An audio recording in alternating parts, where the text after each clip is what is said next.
In a small village, a small business owner owed a large sum of money to a loan shark.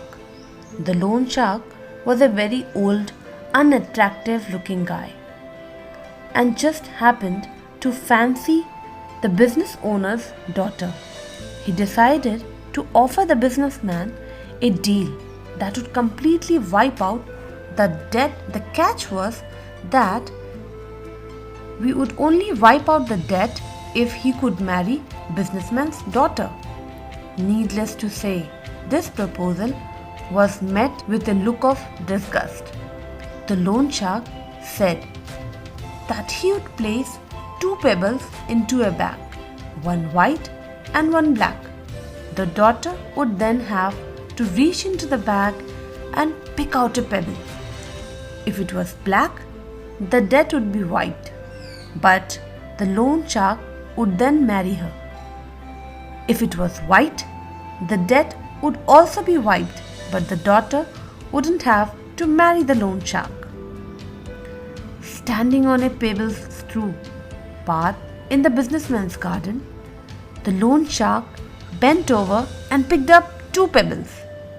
While he was picking them up, the daughter noticed that he picked up two black pebbles and placed them both into the bag.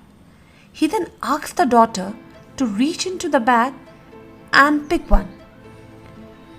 The daughter naturally had three choices as to what she could have done. 1. Refuse to pick a pebble from the bag. 2. Take both pebbles out of the bag and expose the loan shark for cheating. 3. Pick a pebble from the bag fully well, knowing it was black, and sacrifice herself for her father. Now, keeping all these three choices in her mind, the clever girl drew out a pebble from the bag and, before looking at it, accidentally dropped it into the midst of other pebbles. She said to the loan shark, "Oh, how clumsy of me! Never mind. If you look into the bag for the one that is left, you will be able to tell which pebble I picked."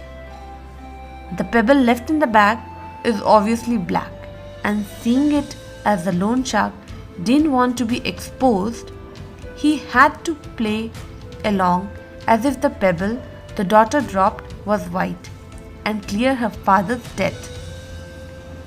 So the moral of the story here is, it's always possible to overcome a tough situation through thinking out of the box and not to give only the options you think you have to pick from. You have to be very diligent in picking up the choices. I hope you liked my story, and I will see you in my next motivational story. Till then, stay safe and stay happy. Thank you.